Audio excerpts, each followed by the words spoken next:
Bapak mau sukses dunia, selamat akhirat? Pasti mau. Banyak orang selamat di dunia, sengsara di akhirat. Anggota DPR di dunia, masuk penghuni neraka di akhirat. Kita mau anggota DPR di dunia, anggota DPR pula di akhirat. Sukses di dunia, selamat di akhirat. 4 rahasianya. Berapa? 4. 1. Kata Nabi, utlubul ilm. Tuntut ilmu pengetahuan. Belajar, belajar, belajar. Ayat pertama turun, Iqra, baca. Berarti orang Islam mau kenal Islam dengan baik, kalian harus belajar. Contoh, bagaimana mau sholat dengan baik kalau tidak tahu rukun-rukunnya sholat? Ada orang ruku keliru, begini saja rukunya. Coba saya praktekkannya. Allahu Akbar. Cepat pula. Allahu Akbar. Allahu Akbar. Namanya sholat mapito-pito. Hari itu begitu. Itu sudah salah. Apalagi tumak nina, sami Allahu liman hamidah, turun. Tumak nina namanya istirahat sejenak. Bahasa Bugisnya maki nyawa-nyawa. Allah, sami Allahu liman hamidah. Turun sekejap baru Allahu Akbar. Tapi yang banyak kita praktekkan apa? Sami Allahu liman hamidah. Allah. Bukan itu istirahat kalau kau begini tanganmu. Kenapa dia begini? Tidak ada ilmunya. Ada orang takbir, Allah. Begini takbirnya, Pak. Allah.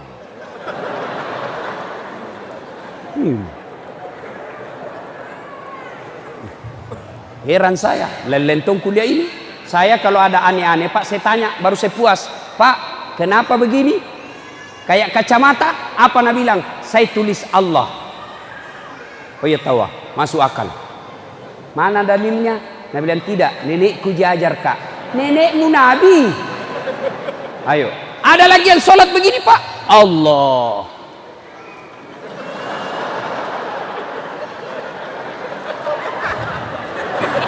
Ada juga saya lihat begitu. Ini semua tidak ada ilmu. Maka Bapak Ibu sekalian, begitu pentingnya ilmu pengetahuan. Ayat turun, Iqra, baca. Dengan catatan Bismi rabbikal-ladzi khalaq, dengan nama Tuhanmu. Baca ilmu pertanian, menjadi insinyur pertanian dengan Bismi rabbikal-ladzi khalaq. Baca ilmu tata tubuh, otonomi, badan kita, ilmu kesehatan dengan catatan Bismi rabbikal-ladzi khalaq. Jadi kau dokter yang beriman. Baca ilmu tentang kepolisian dengan catatan jadilah polisi yang beriman. Harus punya ilmu. Kalau tidak punya ilmu, susah kita belajar, sengsara hidup. Contoh, ada anak muda tanya, Ustadz, kalau kita puasa siang mimpi basah, bagaimana itu Ustadz? Kamu selama ini bagaimana? Saya kalau mimpi basah Ustadz, langsung kubatalkan puasaku. Oh salah kok. Jadi bagaimana Ustadz? Kalau kau mimpi basah, begitu kau bangun, langsung mandi, teruskan puasamu. Mimpi basah, sah. Namanya mimpi. Yang salah kalau kau kreatif sendiri. Nah, salah itu. Bapak-bapak, saya ceramah lagi. Coba itu buktinya orang sengsara tidak ada ilmu. Itu kalau Ramadan siang sampai azan subuh sampai maghrib tidak boleh sama istri. Azan subuh sampai maghrib. Tapi maghrib sampai subuh boleh. Ustadz, kalau begitu bagaimana kalau malam Ramadan Ustadz, pengantin baru? Apakah selesai begitu? Begitu maksudnya, mengerti mak kita? Ya mak kita lalu porno, paham maki? Ya, kalau sudah begitu Ustadz, apakah langsung mandi? Tidak, terakhir pi baru mandi ki. Bayangkan kalau pengantin baru sudah buka, begitu mandi. Pulang tarawih, begitu mandi lagi. Tengah malam bangungi, begitu mandi lagi. Selesai makan sahur, begitu mandi lagi. 4 kali mandi satu malam, meseko. Kenapa bisa begini? Karena tidak ada ilmu. Maka belajar. Kalau kalian mau sukses, belajar. Mau jadi anggota DPR, belajar. Jangan hanya modal dengkul mau jadi anggota DPR. Sebentar lagi kita milih anggota DPR. Hati-hati milih anggota DPR. Jangan pilih kalau dia dongok. Sebentar lagi kita milih presiden. Jangan pilih kalau dia dongok. Lain ditanya, lain jawab. Kelihatan itu kalau bego orang. Bego itu.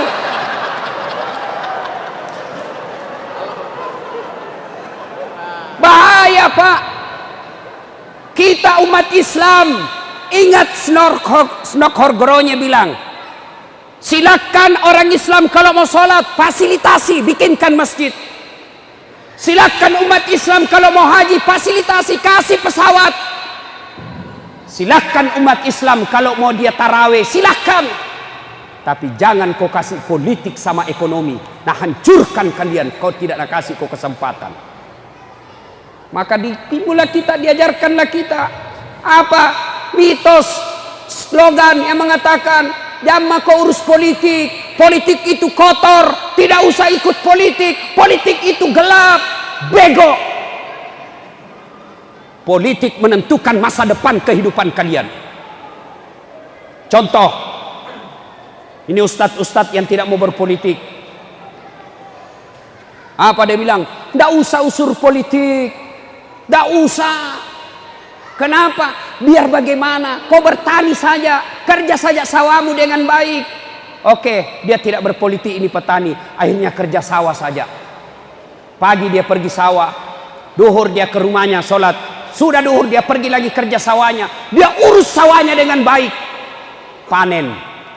Tapi sayang, rezim atau pemerintah tidak peduli sama rakyatnya. Akhirnya apa? Impor beras. Masuk beras berjuta-juta ton. Akhirnya apa? Beras petani harganya rendah. Kenapa? Karena banyak impor beras pemerintah. Itu akibatnya kalau kalian tidak mau berpolitik. Bilang jam mau kau politik nak. Kenapa? Kau kuliah saja baik-baik. Urus itu praktekmu, urus itu tugas-tugasmu. Kau jadi sarjana, kau kuliah sarjana baik-baik. Tidak usah kau urus politik. Oke, anaknya kuliah baik-baik, IP-nya keluar 4,00. Akhirnya cari kerja susah. Kenapa?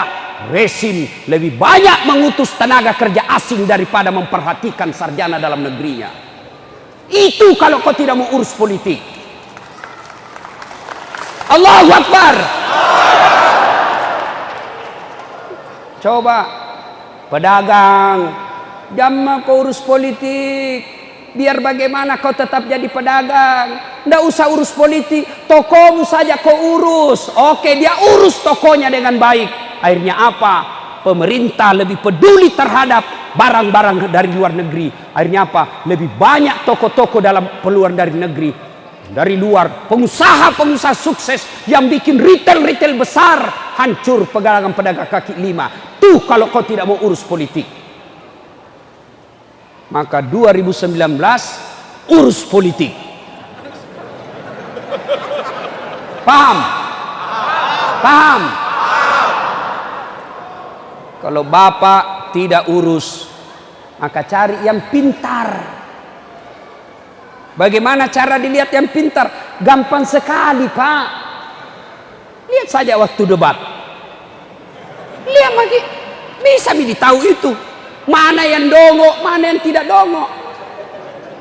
Kalau bapak tetap pilih yang dongok, berarti bapak lebih dongok dari dongok-dongok. Jelas? Nah, penting belajar. Penting Pak. Ali bin Abi Thalib. Tahu Ali? Sepupu satu kalinya Nabi. Ditanya, Ali, kalau kau disodorkan ilmu dengan harta, kau pilih mana? Adik-adik nih, kalau kau saya kasih handphone, pilih handphone atau buku? Hah? Buku? Pencitraan.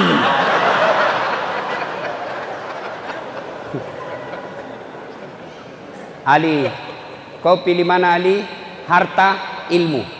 Ali bin Abi Thalib menjawab, saya pilih ilmu. Kenapa?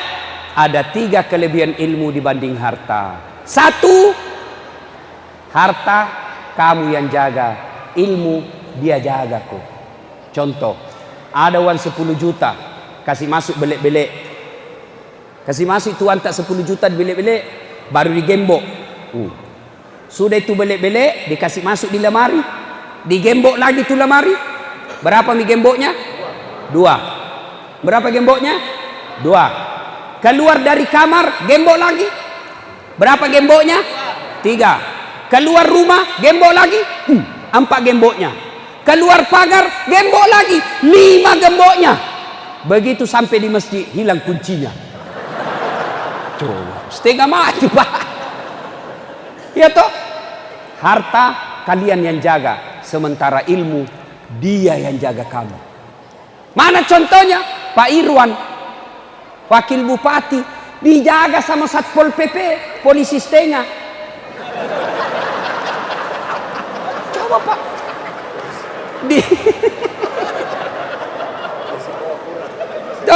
Di rumah beliau ada Satpol PP. Pergi lagi dikawal sama Satpol PP. Kenapa? Karena jadi wakil bupati. Kenapa jadi wakil bupati? Karena cerdas. Tidak mungkin jadi wakil bupati kalau pelangap-pelongo. Yo, harta kamu yang jaga, ilmu dia yang jaga kamu. 2 kelebihan ilmu. Dengan harta belum tentu kau dapat ilmu, tapi dengan ilmu kau dapat harta. Saya ulang, dengan ilmu kau dapat harta, tapi dengan harta belum tentu kau dapat ilmu. Contoh, ada di kampungku kaya sekali, banyak tambaknya, tapi tidak tahu membaca. Diajarlah membaca sama anaknya, tapi itu buku ada gambarnya supaya gampang mengerti. Nah suruh eja Pak, PEP tambah P pep, SO so, pepso, DE dan T apa bacanya? Odol. Karena lihat gambarnya. Coba, banyak uangnya ini tapi beleng-beleng. Sampai di Makassar, diajak jalan-jalan sama anaknya, masuk ke mall. Tahu mall? Tahu mall Pak toh? Pasar besar. Tiba-tiba masuk mall, ada tangga lift. Tahu tangga lift? Tuh naik turun. Begitu terbuka pintunya, nak ejai. OPP, open. Wih, besarnya pembikin kuenya ini. Nah bayangkan opennya istrinya. Tiba-tiba ada orang Cina masuk. Cina kan putih Pak toh. Mau masuk, buka pintu. Dia tarik. Ajak utama mau pelah. Dia aku masuk, panas. Dia aku masuk. Masuk ini orang Cina, tertutup pintu. Selang beberapa saat terbuka. Keluar orang Irian. Akhirnya dia bilang, ku bilang memang jangan kau masuk. Hangus mako. Padahal yang masuk yang keluar. Ini banyak uangnya, tapi dongok. Maka belajar. Sebaliknya, dengan ilmu kau bisa dapat harta. Mana contohnya? Kemana-mana naik pesawat, dibayarkan pesawatnya, dibayarkan hotelnya, pergi tidak bawa uang, pulang, bawa uang. Maka dengan ilmu kau bisa dapat fulus. Belajar bos, dengan catatan tadi, bismi rabbikal ladzi khalaq. Karena kalau jadi insinyur tidak pernah ada imannya, maka jembatan dia bisa habisi. Kalau dia jadi kontraktor tidak ada imannya, maka kontraktor itu akan menjadi kontraktor penipu. Belum diresmikan jembatan sudah roboh. Ada kontraktor di sini? Ada? Pernah dengar ceritanya kontraktor di akhirat? Jadi baku SMS ini penghuni sorga sama penghuni neraka. Baku SMS. Nah bilang penghuni sorga, bagaimana modelmu di situ kau? Dia bilang, tidak ada enaknya. Di blender jaki terus di sini. Tidak ada jam istirahat. Nah sesaki di malaikat. Nah bilang penghuni neraka, kau ya bagaimana modelmu di situ? Nah bilang, masya Allah, enak betul saya di sini. Untung saya rajin perintah salat berjamaah di masjid sehingga saya nyaman di sini. Satu laki-laki, 7 bidadari. 7 bidadari pak, dan tidak pernah kentut. 7 bidadari pak, tidak pernah kentut. Tidak sama istri tak di rumah 14 kali satu hari.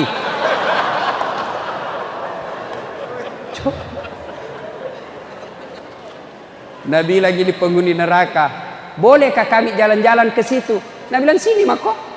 Bagaimana caranya? Gampang. Kami dari surga bikin jembatan, kamu juga dari neraka bikin jembatan. Oke? Setuju? Setuju. Lelang proyek. Keluar pemenang tender. Waktu pekerjaan 3 hari. Hari pertama proyek dari neraka sudah selesai 50%. Hari kedua selesai 7%. Hari ketiga selesai 100%. Tuntas, efisien, tidak ada masalah. Sampai di tengah. Ini proyek dari surga belum mulai. Kenapa ini dari surga belum mulai proyeknya? Teriaklah ini dari neraka. Woi, kenapa itu belum dimulai proyekmu? Kami sudah sampai di tengah. Apa Nabi bilang dari surga? Bagaimana mau dimulai? Kontraktor, pengawas, pemborong, panitia ada semua di situ.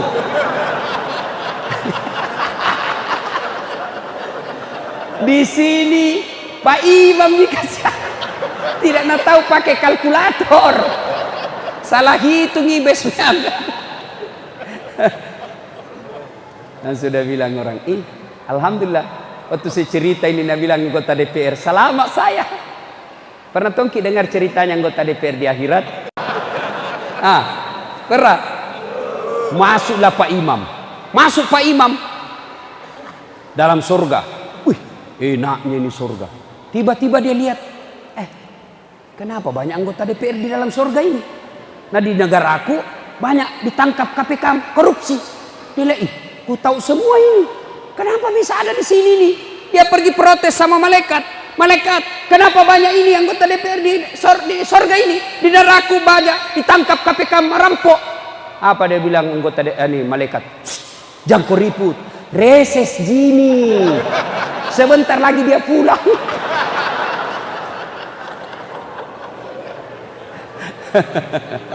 Ya Bapak saudara-saudara sekalian, maka belajar.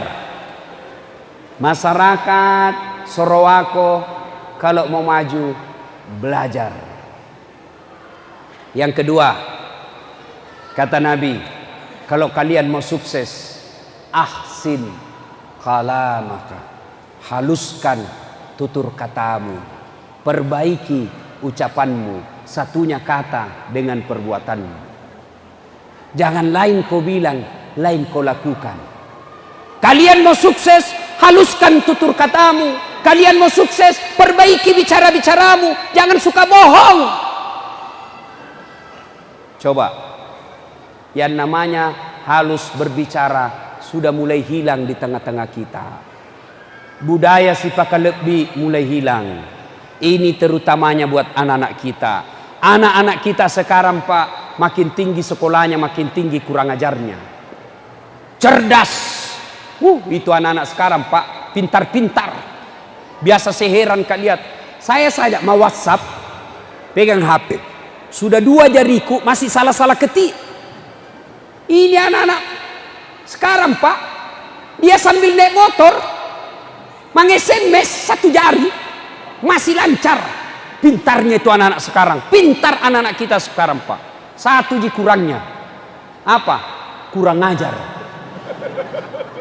Anak-anak kita sekarang. Tidak ada lagi tata krama sama orang tuanya. Mau keluar rumah tidak ada lagi pamit sama orang tuanya. Mau pergi tidak ada lagi tahu cium-cium tangan sama orang tuanya. Kenapa begini anak-anak kita? Sepenuhnya salah anak? Tidak. Salah satu di antaranya penyebabnya orang tua gagal mendidik anaknya. Saya masih ingat dulu waktu saya kecil. Dulu waktu saya kecil, Pak. Waktu saya kecil. Mamaku kalau nasuruh, Kak, ladase. Karena namaku dulu di kampung ladase, Pak. Di sini gitu dasat. Naik ke ujung pandang itu nadasat namaku, Pak. Kalau di kampung ladase. Woi ladase. Lo yolok kolmu, bali boleh. Piko dulu tetangga nak. Pinjam ko pancinya. Itu ibu ku ajari, Kak. Duduk ko dulu. Baru ko bicara. Jangan ko bicara sambil berdiri. Itu orang tua dulu diajari anaknya begitu. Cara duduk pun kita diajari. Begini caramu duduk, nak. Sudah itu baru bilang kok tabe puang. Indrengim dokku pancita. Duduk baik-baik baru kau ngomong. Tidak cukup sampai di situ, Pak. Ibu saya selesai dia suruh begitu, dia cek and recheck. Ketemu sama tetangga, dia tanya itu tetangga. Maga-maga mau nak ladase. Bagaimana dia bicaranya? Baik ji. Itu orang tua dulu, Pak. Sekarang kita ajar anak tak begitu. Hilang semua itu pendidikan. Dulu. Kalau mau makan anak tak, apa Nabila mamanya? Jangan kau dulu makan, nak. Belum pi pulang bapakmu. Tunggu bapakmu dari sawah, kau makan sama bapakmu. Berdosa kau kalau sisa kau kasih bapakmu makan. Dulu. Sekarang anak-anak makan sisa matana ikan na simpangin bapaknya. Sisa bekas-bekas tangannya itu nak kasih bapaknya. Makanya anak-anak kita sekarang jauh dari berkah hidupnya. Dulu satu kamar 3 di atas tempat tidur. Dulu. Sekarang satu kamar 1 anak. Akhirnya apa? Dia tidak punya ikatan emosi bersaudara. Baru dipegang laptopnya saudaranya bertengkar. Dulu satu kamar 3 di tempat tidur. Akhirnya apa? Mamanya, bapaknya ada mata-matanya untuk anaknya. Mak candringi dekku. Kenapa kau tahu? Ku dapat suratnya. Dulu. Kalau minta kiwang, Pak, membayar kah, Pak? Apa Nabi bilang orang tua? Boleh jina, tapi isi kau dulu itu bak mandi. Sekarang mana itu semua? Dulu. Kalau mau pergi main, apa dia bilang? Mama tak, pergi makona, bawa itu adikmu, tarana ini. Iya toh? Saya itu paling sering. Nah bilang temanku, jangan aku kasih masuk ladas, suka menangis adiknya. Nah bilang mamaku, pergi maku main, tapi bawa adikmu menangis kau kupukul. Akhirnya apa? Kita punya semangat melindungi saudara. Hilang itu sekarang. Jangan heran masalah warisan 200 juta berperkara baku-baku malu di polsek. Siapa yang salah? Orang tua. Kenapa salah orang tua? Lupa didik akhlak, lupa didik agama. Yang dia didik anaknya bahasa Inggris. Kursus kok bahasa Inggris. Apa hebatnya itu bahasa Inggris? Hebat Ustaz. Apa hebatnya? Masih SD pintar bahasa Inggris. Banyak yang begitu, Pak. Tidak percaya, pikir di Inggris. Itu anak-anak di Inggris, Pak, bahasa Inggris semua. Ya ketawa, serius kayak ini. Bahasa Inggris semua, Pak, sampai tua lancar. Tapi suruh bahasa Indrekang. Tidak bisa. Bangga sekali kalau pintar bahasa Inggris anaknya. Memangnya kalau mati nanti anak tak berdoa pakai bahasa Inggris? Hah? Oh my God, please help me my mother.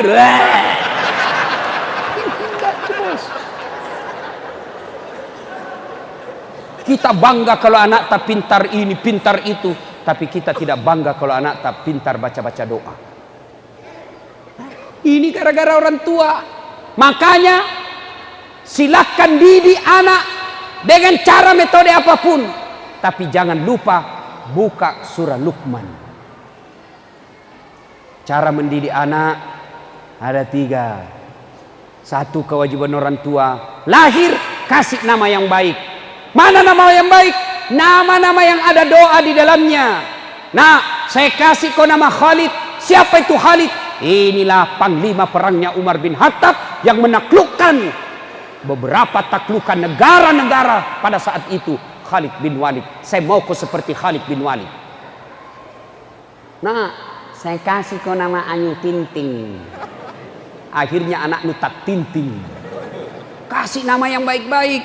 Ada lagi bilang, apa arti sebuah nama? Dongo. Bayangkan seandainya caleg tidak ada semua namanya. Bagaimana mau dipilih? Nama itu penting. Coba kalau tidak ada semua nama tak. Baku telepon ki. Halo, ada Anu. Anu siapa? Ya Anu. Ya Anu siapa? Yang pendek. Banyaknya itu pendek. Bingung Pak. Dari nama minimal 2 saya bisa tahu. Sebut nama tak 2 yang saya bisa tahu. 1, agama. 2, suku. Nama Abdul Jabbar 99% muslim. Nama Bertus Magaluntung non muslim. Coba. Nama yang kedua saya bisa tahu sukunya. Nama Ambok Dalle. Tidak mungkin Jawa. Mana ada Jawa Ambok Dalle? Tidak mungkin. Piye Mas? Sampean jenenge siapa? Ambok Dalle.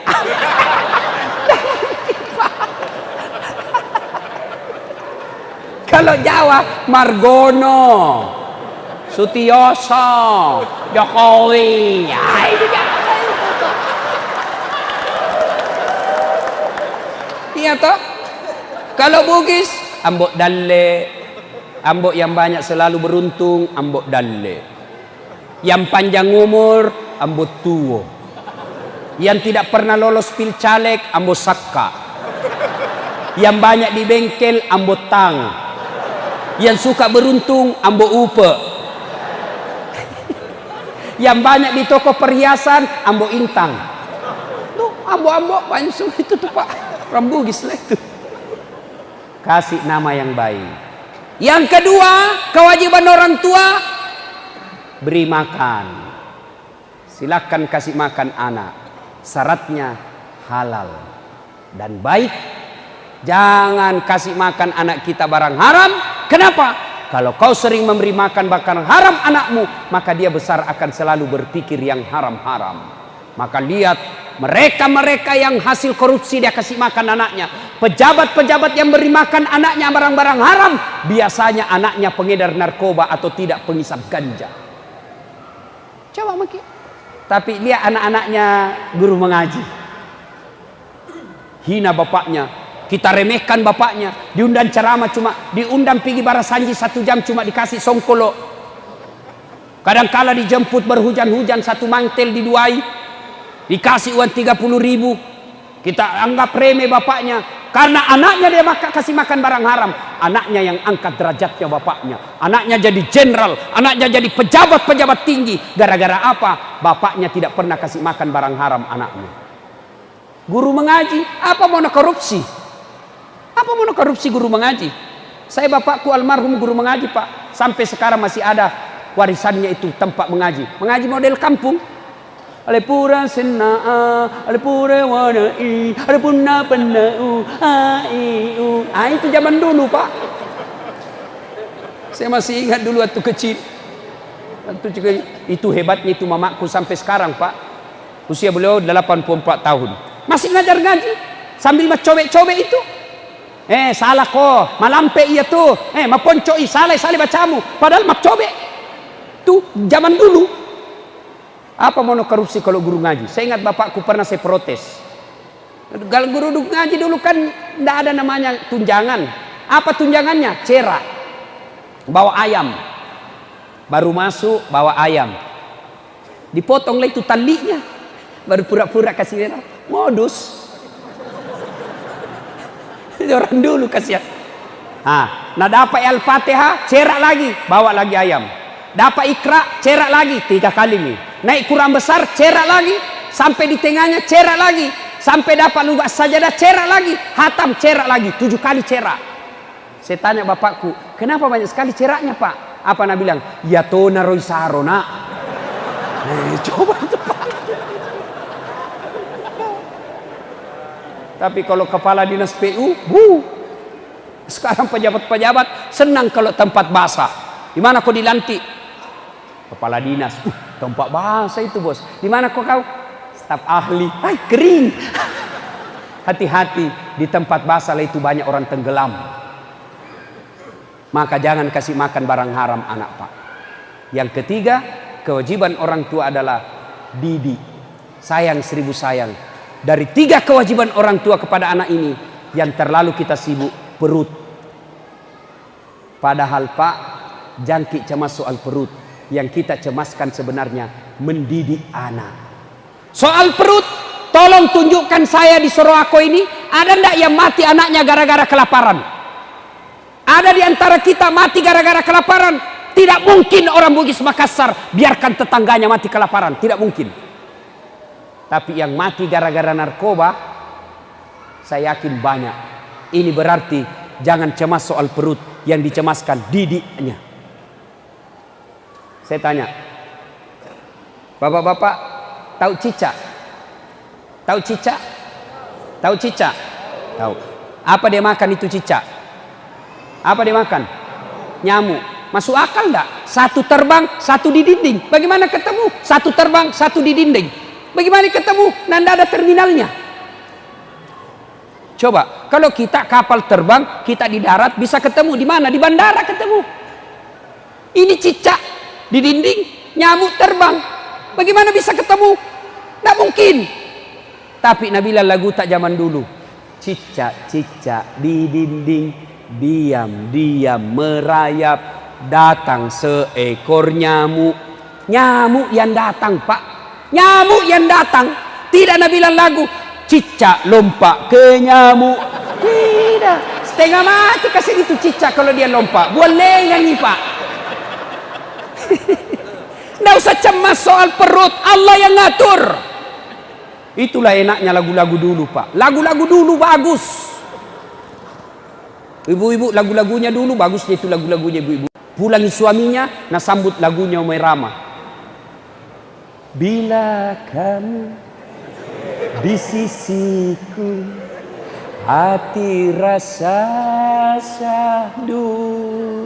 Tenang perasaannya suaminya. Marah lagi suaminya, menyanyi lagi. Insaflah wahai manusia, bila dirimu bernoda.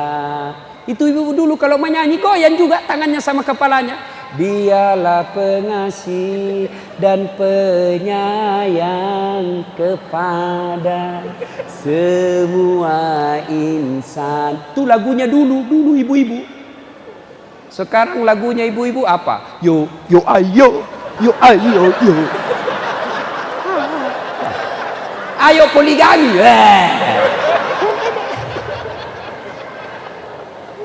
Kita dulu waktu tak muda, lagu-lagunya juga bagus pak. Berakit-rakit dahulu, berenang-renang ke tepian. Sakit-sakit dahulu, susah-susah dahulu, lalu kemudian berbahagia. Lagunya pegawai honor.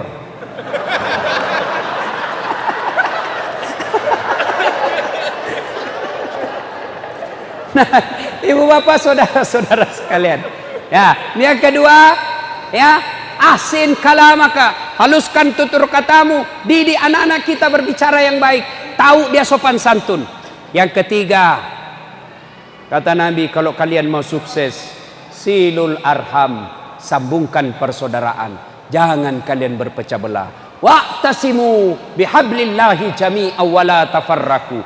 Berpegang teguhlah kalian kepada tali persaudaraan agama Allah dan janganlah engkau bercerai-berai. Itu selalu diingatkan.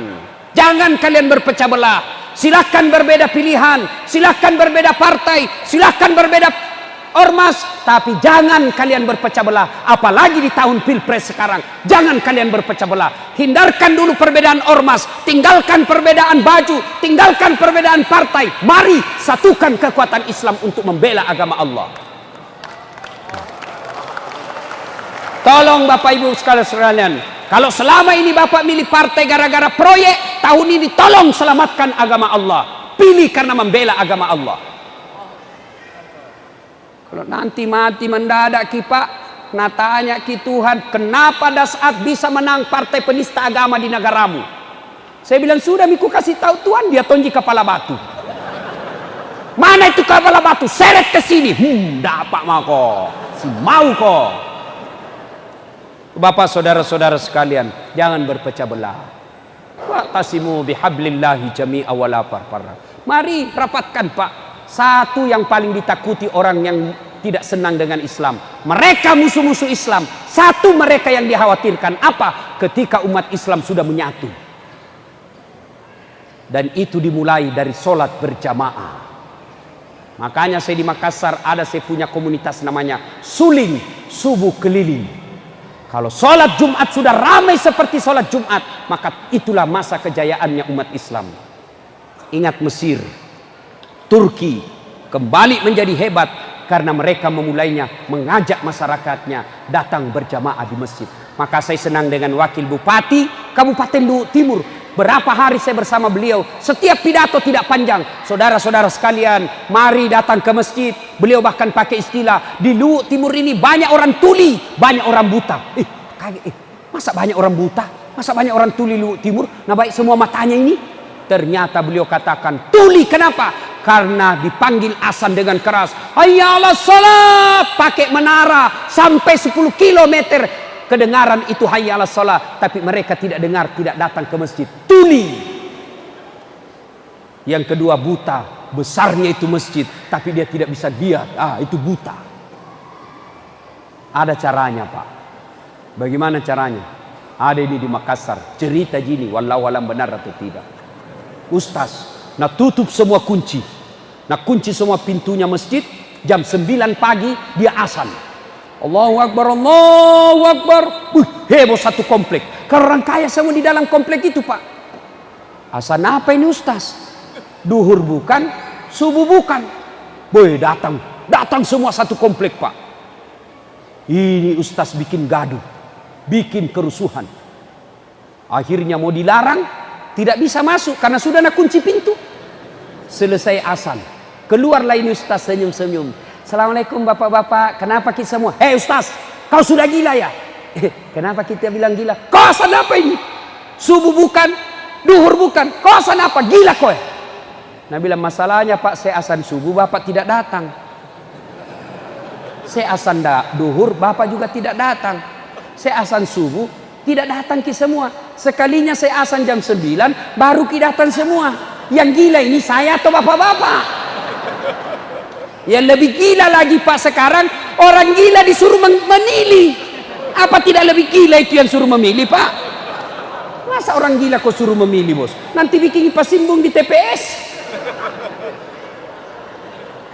Bapak saudara-saudara sekalian, persatuan, mari memulai dari sholat berjamaah. Coba lihat Pak Irwan, pengusaha, si muda, wakil bupati, tapi setiap masuk waktu sholat pasti di masjid. Bapak mestinya cemburu dengan beliau.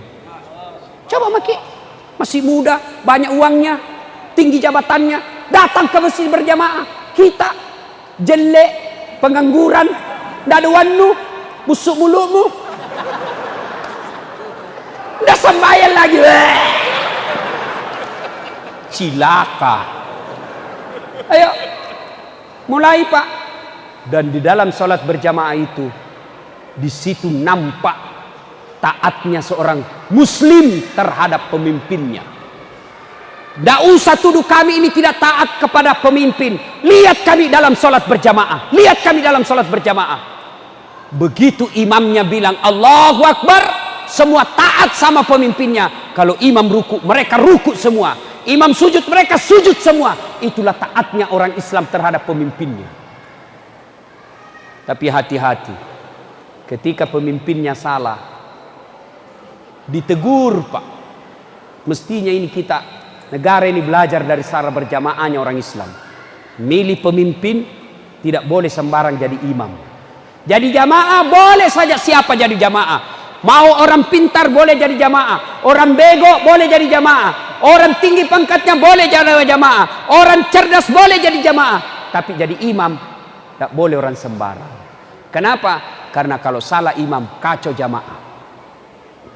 Contoh ya, waktu ku kecil sholat asar sujud, lama sekali sujud imam Pak, lama kira-kira ada 2 menit, belum selesai sujud. Ada temanku tidak tahan Pak, nak angkat kepalanya, langsung teriak, wih lenyap imamnya, hilang imam, boh kacau satu masjid, bubar. Ditanya oleh Pak Imam, kenapa kita tinggalkan jamaah? Apa dia bilang? Saya kentut nak. Metu Kak. Bilang, lain kali Pak Imam kalau kentut kasih bangun dulu jamaah supaya dilihat ki pergi. Nah bilang malu Kak, makanya saya lari. Kacau Pak. Maka menjaga persatuan itu belajarlah dari sholat berjamaah. Alhamdulillah saya lihat ini Pak, beberapa tahun setiap saya datang ke sini Pak, selalu ramai ini masjid. Alhamdulillah ya. Nah, jaga persatuan. Yang ketiga, yang keempat, kata Nabi, jika kalian ingin sukses, as-sadaqatu, bersedekahlah. Orang kaya bantu yang miskin. Sedekah dengan cara apa? Dengan cara kemampuan masing-masing. Nih, ada masjid misalnya dibangun, sedekah dengan kemampuan kita masing-masing. Yang jadi bupati, wakil bupati, camat, kapolres, silahkan bantu dengan jabatannya. Dengan cara apa? Mudahkan izinnya, jabatan. Polisi, jaga pembangunan, kalau ada kerusuhan, kita yang lindungi. Itu namanya membantu, bersedekah dengan jabatan kita. Saya bukan bupati, saya bukan pejabat, tapi saya orang kaya, maka bantu masjid kita, bantu sesama kita. Dengan cara apa? Bersedekah dengan duit. Itu sedekah Pak. Allah sedekah. Saya bukan pejabat, saya tidak punya duit, bantu dengan cara apa? Tenaga. Karena saya tidak banyak kerja, maka saya banyak waktuku, saya datang menjadi tukangnya masjid. Saya sedekah dengan tenaga. Saya bukan pejabat, saya tidak punya uang, saya bukan tidak bisa bantu. Bantu dengan apa? Tapi saya punya ilmu cara desain, maka bantu dengan cara apa? Ilmumu. Kau bikin undangan, kau bikin desain-desainnya, itulah cara membantunya. Saya bukan pejabat, saya bukan orang kaya, saya tidak punya waktu angkat-angkat barang, saya juga tidak punya ilmu. Bagaimana cara membantunya? Diam. Jangan kau banyak bicara. Ada juga itu begitu Pak, tidak pernah datang di masjid jamaah, tidak pernah nyumbang, mak kau bawa nolak cilaka. Ya mega bicaramu. Ada juga yang begitu Pak. Nah, bersedekah dengan kemampuan kita. Dan demi Allah, tidak ada orang satupun yang bangkrut gara-gara bersedekah. Percaya gitu Pak. Tidak ada orang yang bangkrut gara-gara bersedekah. Kenapa saya miskin Ustadz? Karena malas bersedekah.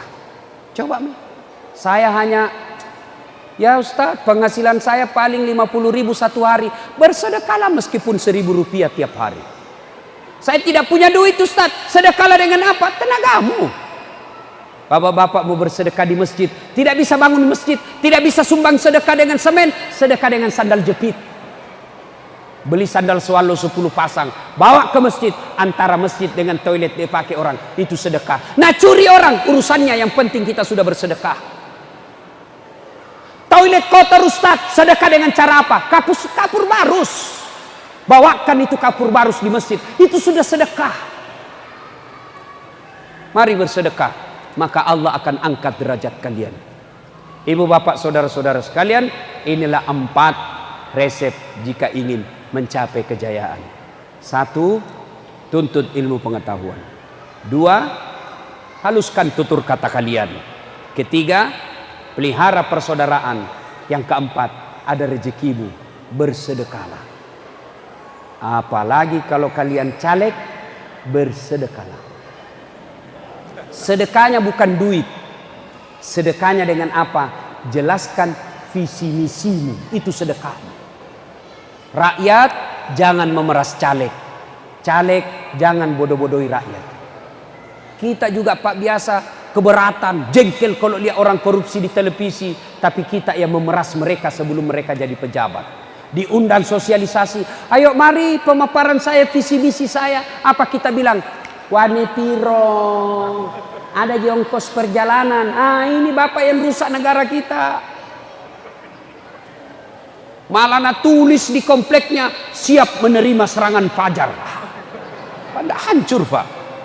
Nah ibu bapak saudara-saudara sekalian, inilah tausiah kita, mudah-mudahan ada manfaat. Terima kasih Pak Wakil Bupati yang menghadirkan saya, Ibu Dokter yang mengundang saya datang ke tempat ini. Mudah-mudahan ada manfaat. Luar biasa Pak Bupati, Pak Wakil Bupati, setiap mengundang saya datang ke sini Pak, ya ada penyiksaan ringan-ringan. Tas satu hari tak 4 ceramah Pak. Hari ini saya 4 kali konser Pak. Konser tunggal. Luar biasa.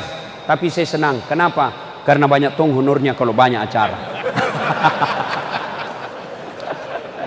Ibu bapak saudara-saudara sekalian, sebelum saya akhiri, saya mau kasih hadiah khusus. Hadiah khusus buat kita. Pak, tidak ada kekayaan paling berharga selain anak yang baik agamanya. Kira-kira kalau bapak mati, siapa doakan Ki? Ibu-ibu, kalau besok-besok ibu mati, siapa doakan Ki? Bapak-bapak, siapa doakan Ki ketika meninggal Ki? Istri tak? Ngambil pacar barunya. Bapak sudah dikubur, istri tak tidur sama suami barunya di tempat tidur tak, yang dicicil puluhan tahun. Siapa yang doakan Ki? Anak. Maka Pak, kalau bapak mau tahu masa depan tak di akhirat nanti, lihat anak tak sekarang.